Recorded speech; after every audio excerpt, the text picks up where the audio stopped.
Clojure. That's a modern functional programming language. Not only the people who just read the book The Unicorn Project, in which functional programming is discussed, wonder about this new language.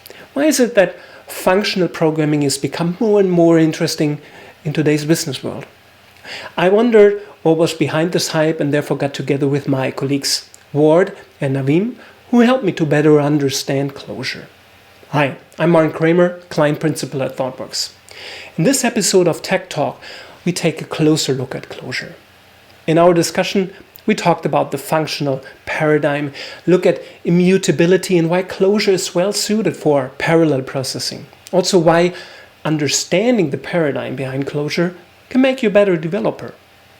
We take a look into actual Clojure code, starting with a simple Hello World example and closing with how a map reduce looks like in Clojure. How difficult is it to learn Clojure? How about performance? How about developer productivity? And what can help you to get started? We covered a whole lot of ground, so without further ado, let's take a look at Clojure.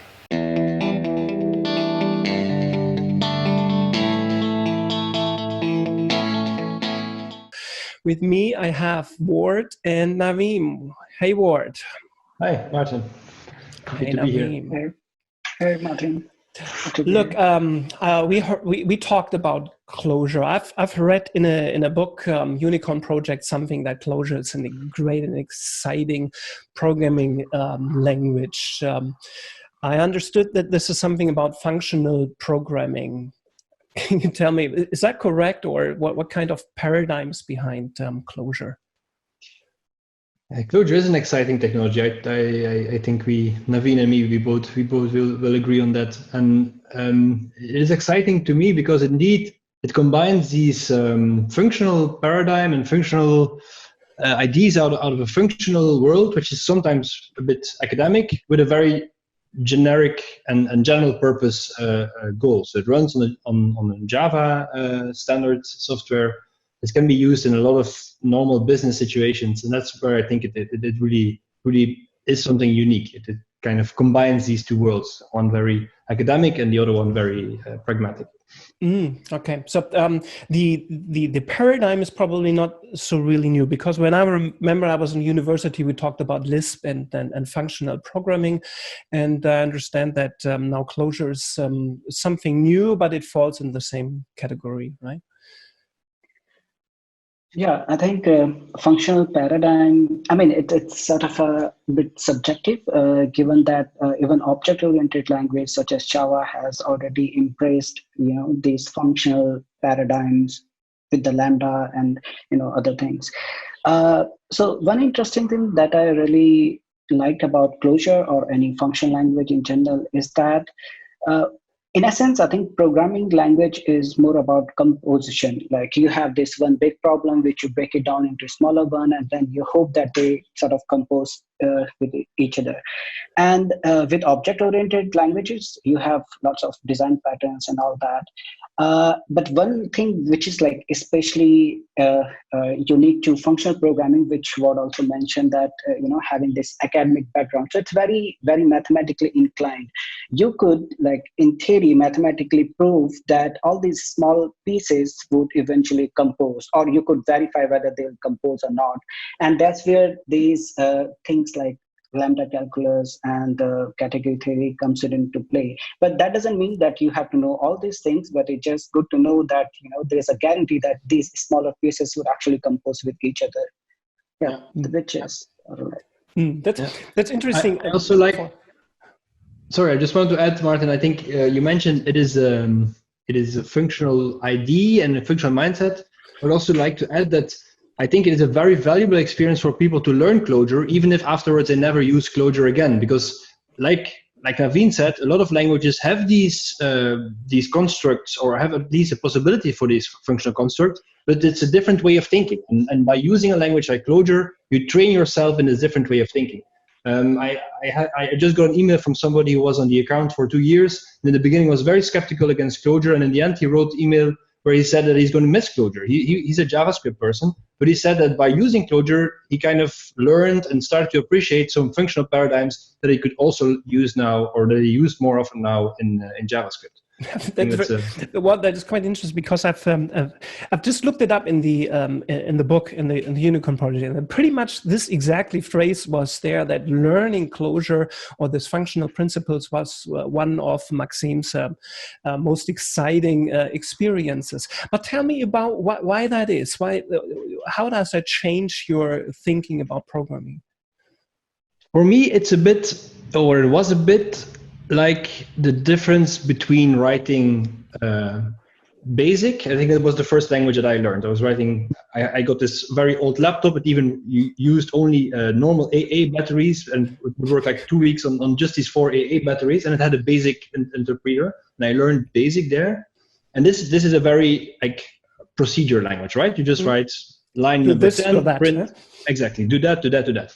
And then later on, I learned SQL. And even if a lot of people will complain about SQL, I think the fundamental different approach of SQL is that you describe what you want, not how you want it. And for me, Clojure has something similar. So in Clojure, you're much more thinking about what the outcome should be and not how you get there. So it offers you a lot of tools and a lot of abstractions that make it easier for you once you get a hold of it. It is a steep learning curve. I will not deny that. But once you get a hold of it, it makes it much more declarative in a way. Mm-hmm. And I really, really enjoyed that thinking and problem solving. Now, I wanted to go back to what Naveen just said, that it has this mathematical foundation. Now, I find it interesting that it is also becoming quite relevant in the business world. And just having a mathematical foundation was not a qualifier for becoming relevant in the business world. So I wonder why people started in the business world talking about this this programming language and also the underlying principles. Why do we see it? Why do we talk in this business environment more about it? I think that's a very, very interesting question. So what I've seen in recent year, there has been a shift toward like immutability. Like I have worked on projects with .NET, Java, and other object-oriented work, and I have spent hours debugging issue that was caused because of some mutable state and data being accessed concurrently. So I believe like the object-oriented programming. So one of the main premises of the object-oriented programming is that the data hiding. And when you club this data hiding along with lock and mutex, which are like construct to have multiple thread accessing same data, I feel this is a recipe for very dangerous and buggy code, and immutability seems like a solution to it. And this is not just confined to a language itself. This is not confined to Clojure. So Clojure, it's immutable by default, which is one of its greatest advantage.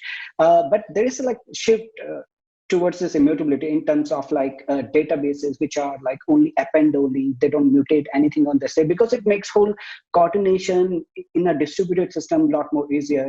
Like there's a shift toward immutable infrastructure, because you don't have to worry about updates. Like if you update it once and you can read it as many times, it's guaranteed that it won't change.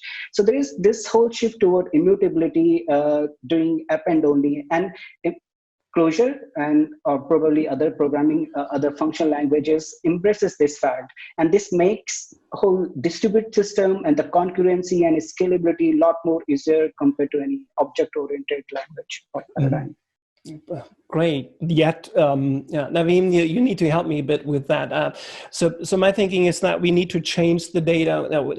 For example, I'm coming out of object-oriented programming. I understand that you just need to change the internal state, and now I hear that with immutability, this is not the case anymore. But how does it work? You need to explain that a bit more.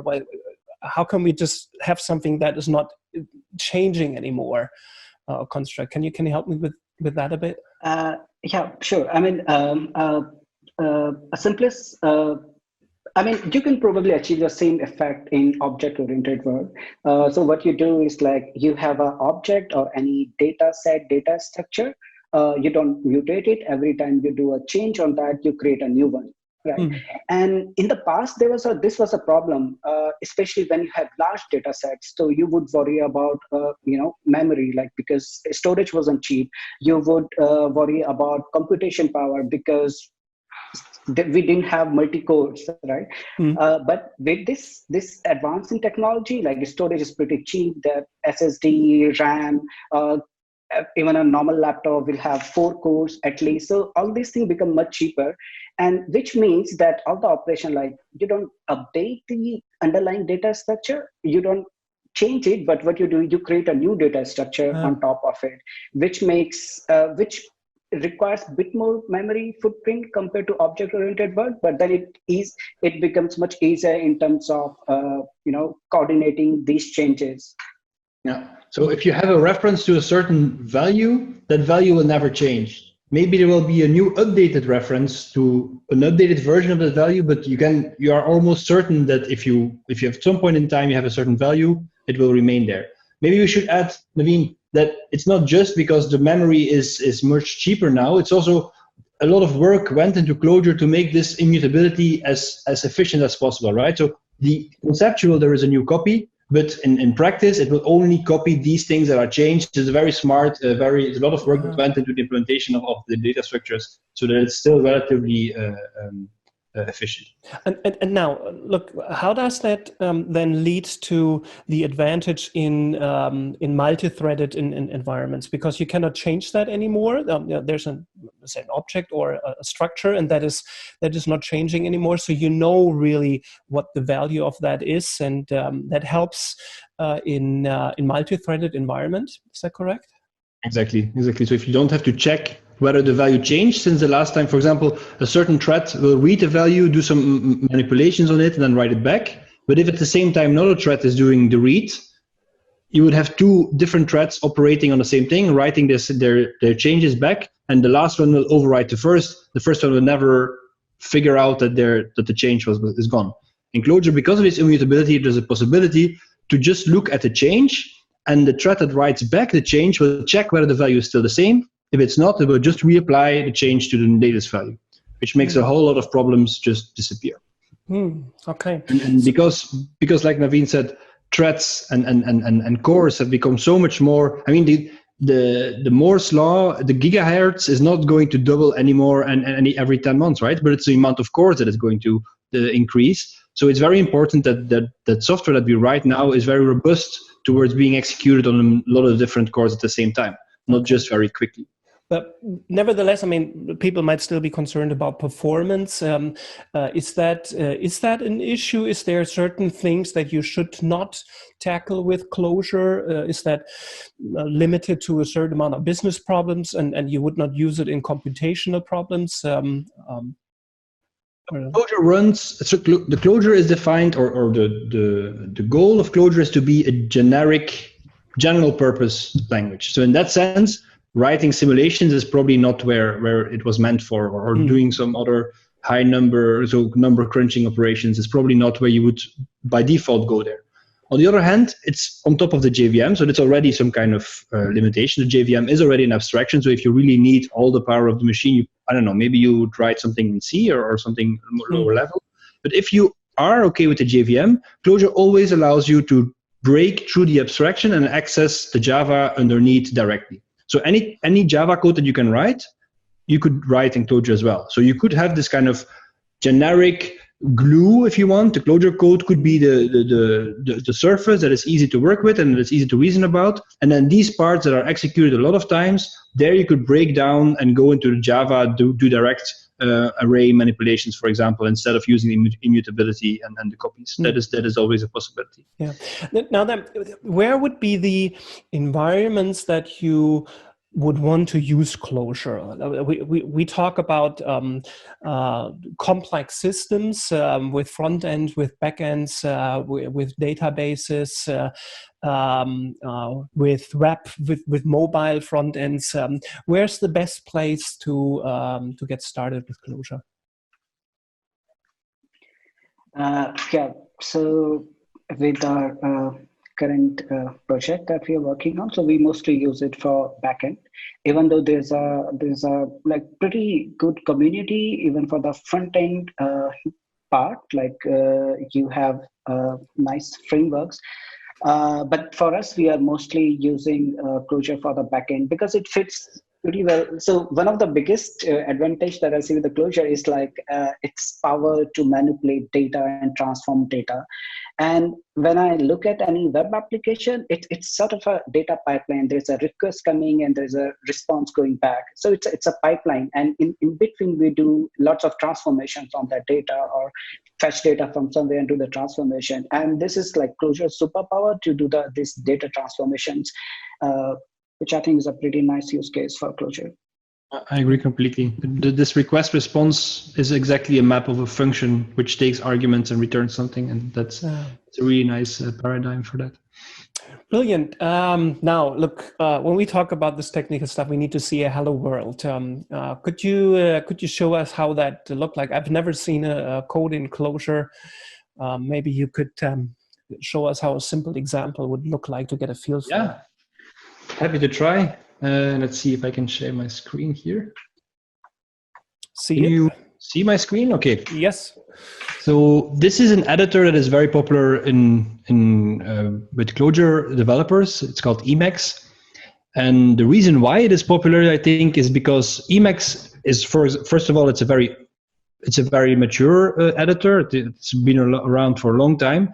And since the beginning, the way to customize it was to write Lisp code. And now Lisp is the family of languages where Clojure is like a modern incarnation from, right? So it looks pretty similar. So a lot of people writing Emacs customizations were getting attracted to Lisp. That's actually also how I started with this kind of language. And then looking into ways to use Lisp, Clojure is actually one of the more pragmatic solutions because it runs on the JVM and you don't have to, you have actually the whole ecosystem of Java. So this editor is quite popular. On the top, you'll see a file that is opened here, just a normal file, like any other file you would edit in any other editor. And on the bottom, you see something that is, I wouldn't say unique to Lisp families, but it's a kind of superpower, I would say. This is called the REPL. So any kind of code that you were writing here or that you just want to try out, you can execute directly here. So I can write any kind of Clojure code here, and just write +11 and it returns me 2. And that is one of the nice things you could do with Clojure. So any kind of, I wouldn't say it makes unit testing less relevant. I think you just do test-driven development as anywhere else, but it makes a lot of unit tests not needed anymore because you can just try out stuff. If it's just a unit test, okay, you could argue that the unit test that just tries out stuff is not a good unit test, but it has been helpful for me definitely while developing to try out some things before actually using it. Just do it in the line and just write it down. I thought a bit of Python, what is happening there? Exactly. So Python has this thing as well, but it somehow was always part of the Lisp community. Okay, so I'm going to write a function that will print hello world, right? Yeah. So parentheses, I can already see that. Oh yeah, right? That's a thing. Yeah. So everything, if you have a problem, just add more parentheses and then the problem goes away. So the way that you write a definition of a function or of any kind of symbol actually is to start with the word define. Then you give the function a name, for example, foo. And from now on, everything that you write will be the implementation of foo. So I add another parentheses level here and I call another function, print. And this will be hello worlds. Now, this function now is in the file. If I want to have it in the memory of the REPL, so to say, if I want to have it available, I have to evaluate it. And that is a combination that I can do pretty easily here, except that I missed some part. I need to give the argument list. Okay, so now let's do that. Let me try again. Okay, so the REPL tells me now that there is a symbol called foo. And if I go into the REPL and I call foo, so this is actually how you call functions, right? So in Python, you would write foo and then the arguments. In Clojure, you just start with the parentheses, you write the function name and the arguments, if any, would follow there. Okay. But there are no arguments to this function, so I just do foo in parentheses and it it prints hello world. This is it's a bit of reverse notation. Exactly, it's Polish reverse notation. I think you start with the operation and then you add the arguments. It has a lot of really nice advantages. For example, some functions can operate on a variable number of arguments, and then it doesn't matter, right? You just start with the function and you add any kind of number of arguments behind it. So yeah, that's hello world here. That's hello world. So it doesn't have any parameters right now, but you could define them in the web parameters there and add them in there. So this is functional, like you would do in C, for example. So if you would not have C++, that is quite similar. But can we see somehow the immutability that you talked about there is? All right, let me try to give an example of that. So for immutability, I'll define a list. For example, call it a list of names. And let's put Bart, Naveen, and Martin here. Now, if I evaluate this thing, I'll have a list names. And if I go into the REPL and I evaluate names, you'll see that there is Bart, Naveen, and Martin. Now, in any language, this kind of list you would be able to add or remove something from, right? So I could say join, this is the Clojure word for that, names, and let's add somebody else, I don't know, that. Now, you see that the return value of this function is a new list, which has not just Bart, Martin, and Naveen, but also Ted. But now the thing that is different from most other languages is that the original list, so names, is still there. Only in the tree. So the functions that operate on collections, on immutable collections, return a new copy of it with the mutation applied, but the original value is still the same. So if we would like have implement a list of participants in this webinar, how would it look like? How would you store these? Now we have Bart, Naveen, and Martin in here. Let's say somebody comes in, and how would you store this list then? How would that work? Yeah, so I guess Naveen also said this in the beginning. By default, everything is immutable. There are certain use cases where you need this mutability. So there's always a way to say, I don't need, for this specific use case, I actually need a mutable list. And the case that you are giving here is actually not a bad case, where we actually would need a mutable list. And in that case, you use a different construct. You use an atom, is what it's called. And an atom is a way that Clojure offers you mutability with some of the safety features of immutability applied already. So let's say participants here, citizens. I can just use an empty list for now. And so this would be a mutable data structure, but if I wrap it in an atom, if I wrap it in an atom, now there is a possibility to mutate. So let me add this thing again to the REPL. So let's see participants here. Participants, oops, participants. So the list is empty. And now there's a way to say mutate this list and add Naveen to it, for example. And now if I do participants again, I actually have a mutated object. So in certain cases, it is still an option to go to this mutability. But you would declare then explicitly, right? Exactly. Make it explicit, exactly. And this function here, so the swap operation that I had to use, and I know, so this function here actually offers a lot of the things out of the box that you would normally do manually with logs. So if, for example, two threads would try to do the same update at the same time, there would be a way to retry this update mechanism. Ah, okay. So it's built in into the language already to synchronize the different threads that you'll be working on. So you don't have to take care of that yourself. Exactly. And look, as we just did this, we already see that you're kind of checking or testing your code by going back and forth into the REPL, and so what we talk about the batch sizes, that we need to have lower batch sizes. You don't write a whole bunch of code, but you already go back and do like a unit tests already on the command line while you develop the code. Is that correct? Exactly. This is a way to get to know the language and the library behind it better, because you don't need to run the unit tests. You can experiment much more with the functions directly.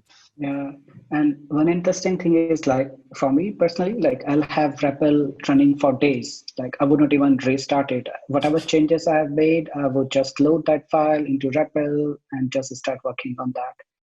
So yeah, it's pretty common in Clojure world that people have REPL running for days, weeks. Yeah, we talked about libraries. Is there lots of libraries available? Is there support on the language? I hear that this is something that for Python is really relevant, that you have a lot of, for example, in data and machine learning, a number of Python libraries available. How about the support that you get in Clojure? Yeah, I think Clojure has a pretty good ecosystem where you usually would find library that you need. One thing that you might find different compared to other communities, like, number of stars on that GitHub repo may not be that many, but probably that is because of the small size of Clojure community compared to Python or Java. But I really like, so it's not just about the library, it's also about the whole philosophy, and which I think Rich Hickey is more of a sort of driving the Clojure community. So each library that we have in Clojure would only do one thing. So we don't have any, so Clojure community doesn't have notion of framework, which you would usually find in Java or Ruby or any other programming language. So it has this notion of library. Each library does one and only one thing. That's usually the goal of these libraries. And most of the time you would find it in Clojure, but if you cannot find it, like what Rod also mentioned, that then you can like sort of break through the abstraction, and you can always rely on whatever is out there in the Java world. Like, you can use those libraries and dependencies in your project. I find that interesting because it's also the notion of reducing the batch size. So when you decide or you need something, you don't need to say, okay, look, I'm getting into this large library, or I need a framework for that is probably overloaded with lots of additional functionality that you never need, but you can limit that on just a function call that you... Exactly. Yeah. Oh, it's like the Unix philosophy, right? Do one thing and do it well, and then you can compose. And that's it, and you compose the different pieces of that. When we talk about composing, it's a thing that I find interesting, because you will not use just one language in a business environment on its own, but you need to, on the front end, you have probably lots of JavaScript libraries. How does it work together with other environments? I heard it's JVM. So that already means something. You probably works well together with Java. Yeah, so just to repeat that point again, I think Naveen just made it with everything that is available for Java, all the libraries, all the tools, all the libraries that are available for Java that are in Maven or in any kind of repository, you can just include in the Clojure project as well.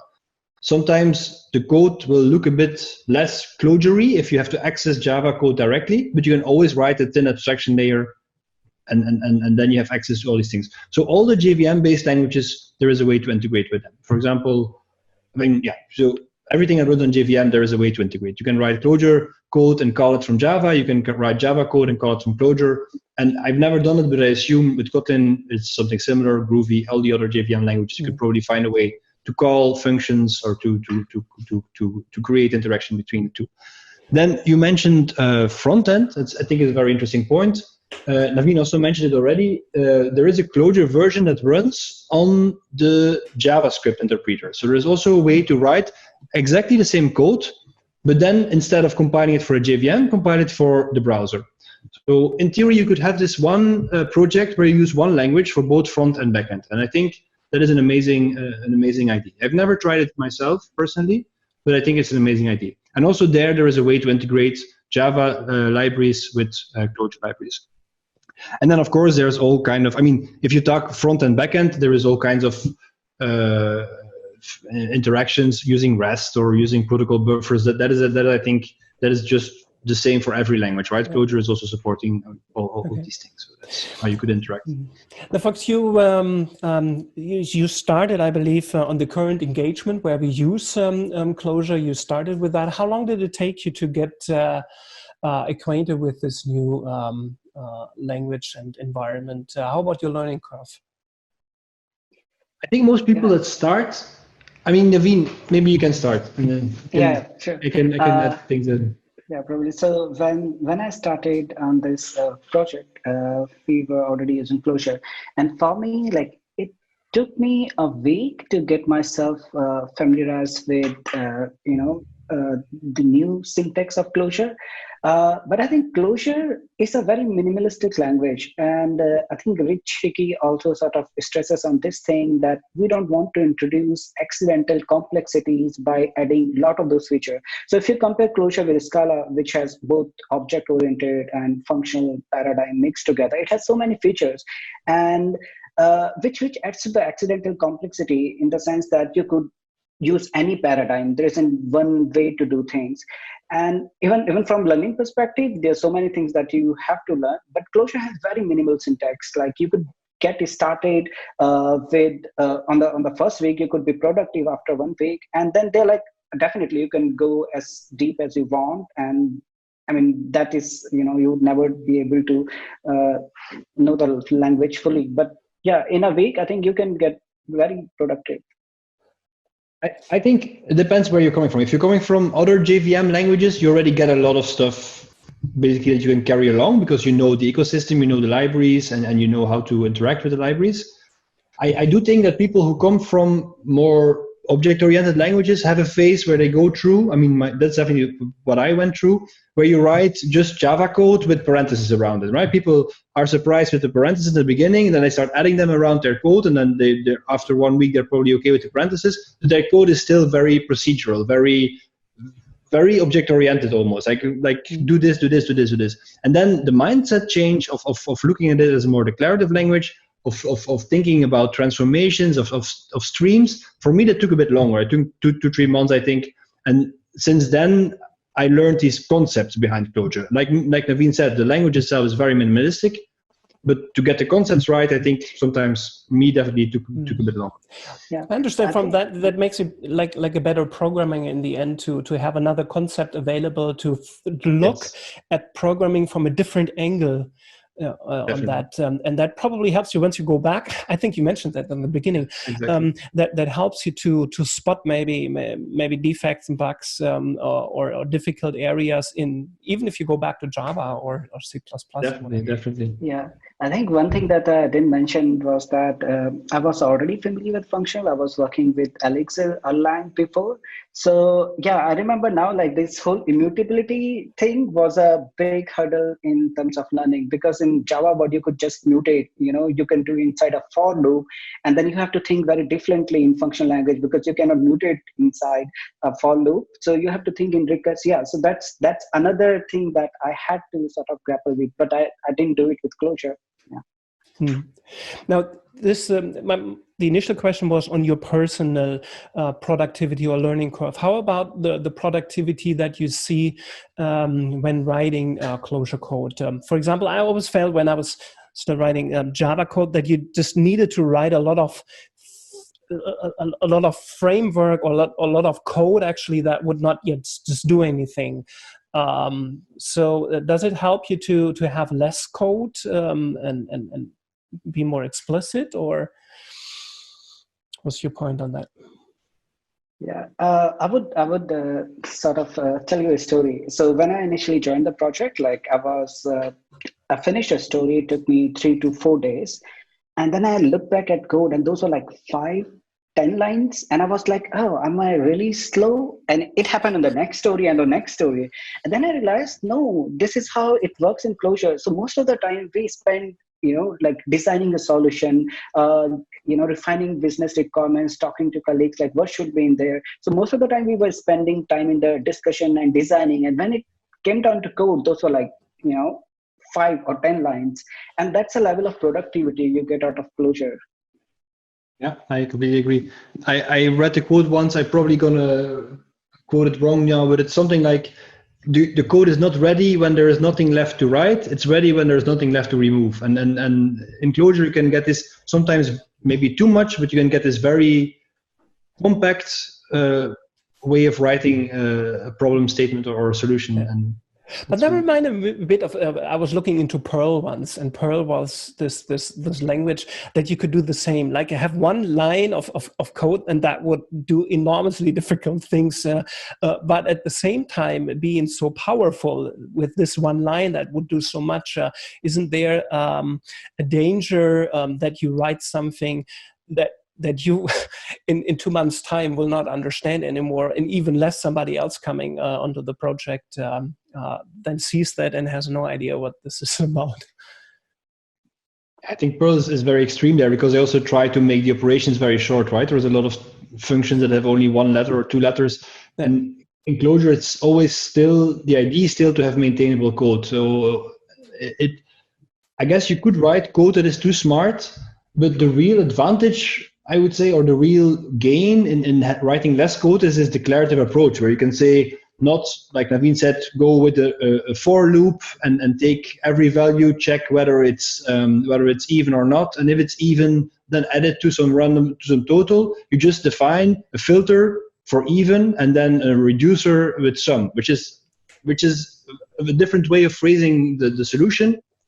And it doesn't become less readable, because if you know what reduce does and you know what filter does, it just reads almost like English. You say filter even numbers, so reduce with a sum the filtered even numbers from range 1 to 10, something like that. Yeah. It doesn't become less readable. No doubt. And I think it is also important to differentiate, because I've worked briefly on Ruby on Rails, and Ruby on Rails has these like very specialized functions to do one thing. And when I first encountered Clojure, I thought, oh, it feels a bit like Ruby on Rails. And then realized, no, it's not. Because this Clojure has a philosophy that, you should have like 100 functions which operates on one data structure, then having, 10 data structures with 10 functions. And, like if there is a function which is for sum, it would work on a list, it would work on a vector, it would work on like a lot of different data structures. So it's not very specialized function that you use for one particular purpose. It's but more of a very general abstraction that could be used anywhere. And I think that helps, because it's the same code that you're writing everywhere. So yeah. Okay, we heard about reducing, and that brings me to an idea. Is it also possible to go into this map reduce area with Clojure? How would that look like?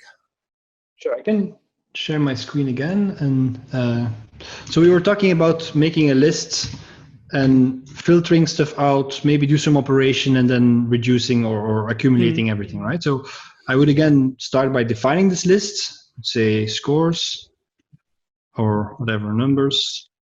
And this would be just a list of 1, 2, 3, 4, 5, 6, 7, 8, 9, 10. Of course, there's a nicer way to write this, but to make it explicit, I will do it like this. So let me jump to the REPL here so I can live show you what would happen, right? So I have this numbers list here available, which is the lists as you see it and without any changes, right? And now if I do a map on that, for example, I could say I want to double every element in this list. And this is now, no, sorry, this was the wrong function. Double casted it into a double. I mean, it did what it's supposed to do, but it did not ×2. So I'm going to do this a bit differently here. ×2. So what I wrote here is an anonymous function. Number is with an S at the end. Sorry. Just 1 second. So map the ×2 for numbers, exactly. Right. So this is the first operation. You map. Yeah. And then afterwards on this map you can do a reduce.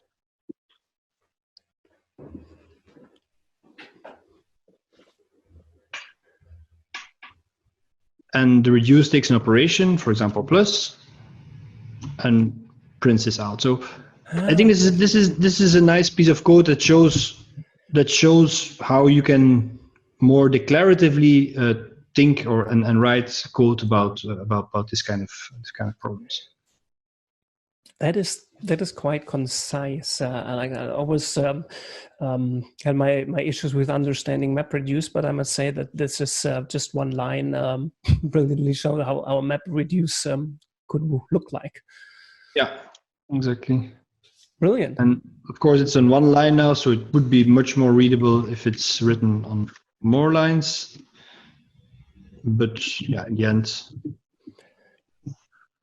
And the hashtag is an anonymous function, right? Yeah, exactly. So map is a function that takes a function. So this is a higher order function, so to say. It takes a function and applies that function to every element in the array, or actually the sequence that it's applied as a second argument. And again, so the immutability here, the numbers itself are not changing. The only thing that is being done is that the map function returns a copy of this numbers thing with the function being applied to say. Mm-hmm. Okay. And what does the reduce then do? The reduce takes the plus, so that is adds all the different members from this list. Yeah, so reduce is again a higher order function that takes a function, in this case just a simple plus. I could have written this as an anonymous function as well, right? I could say plus and then the first argument and the second argument, but there is no need for that because there is a built-in operator which we can just use. And it basically goes over the list. It keeps track of an accumulator, so to say, and applies each element, so the accumulator, the function, and then each element of the list, one by one, and keeps track. With something you can use. Could write a max here as well. Max would then return the highest. You could write a min, do any kind of operation, and would return that that value for this collection. That's concise. I like that. Brilliant. Look, when we have people out there that haven't done anything with Clojure yet, and now after what you told them are inspired to check that out, what would be your advice to get started with that new environment? I really like the approach where you do some tutorials and then start, you look for problems. For example, there is a fantastic website, Project Euler. There is Exorcism, I think it's called. Basically, this website gives you a programming exercise and then you solve it with a small program. And then mostly you get a data set as input and you have to return a number. You put the number back in the website. It tells you yes or no, whether it was right or wrong. This is how I practice and how I like to learn these things. Yeah, and I think exorcism is really good. So it's not just about solving a problem. You'll have a proper mentor who would comment on your solution, would provide you alternative way of implementing same thing. So I really like the exorcism. And then there is also for Clojure, if you just want to know the Clojure syntax, it's like one-liner thing that you need to do. And then there are some coding katas on GitHub, which are more elaborate problems that you want to solve. And one more thing, if you want to advance, then I think one thing that really helped me forward at some point in time was to really just read through documentation of the functions that are part of the core library. And if you see what is all available there, then this immensely increased my way of how I could try to solve problems. Brilliant. Folks, is there anything else that we need to cover with Clojure that would help our colleagues understand this better? Try it out, I would say. It's a fantastic language. It's a fantastic technology. You have this whole Java ecosystem that you can still use. So there's not a lot of risk, I would say, to be blocked in. Yeah, and I think this Clojure is a very practical, pragmatic language, and by that I mean it doesn't delve into all the category theory and the lambda calculus like Haskell or some other programming languages. It's very practical language. All the choices, design choices that have been made in Clojure are very practical. It's for the people who really who ship product out there, not for people who are dealing in academic topics. Brilliant. Well, folks, you really helped me a lot. I had no idea what Clojure was really about. I just was curious from reading it in many articles right now. Ward, Naveen, thank you really much for introducing that right now. I will later on get some material how people can get access to us and learn more on that. Thank you very much, folks. It was a pleasure to talk to you. Bye-bye. It was a pleasure. Yeah. Thanks, Martin.